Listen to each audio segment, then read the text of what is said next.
Hi all. ఈ వీడియోలో మా తిరుమల ట్రిప్ ఎలా జరిగిందో చూడండి.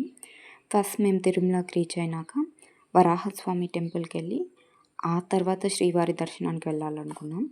సో అక్కడి నుంచి క్యాబ్ బుక్ చేసుకొని వరాహస్వామి గెస్ట్ హౌస్ వరకు వెళ్ళాం.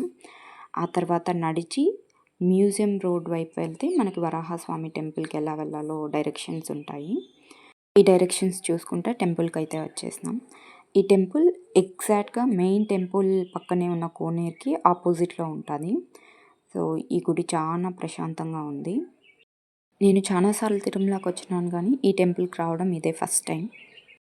సో దర్శనం చాలా బాగా జరిగింది. దర్శనం అయిపోయినాక Tirumala museum road side exit అయినాము. ఆ తర్వాత శ్రీవారి దివ్య దర్శనానికి వెళ్ళాము. మాకు దర్శనం అవ్వడానికి 8 అవర్స్ పట్టింది, కానీ దర్శనం చాలా బాగా అయింది. మీకు దర్శనానికి ఎంతసేపు అయిందో కమెంట్ చేయండి. Thank you.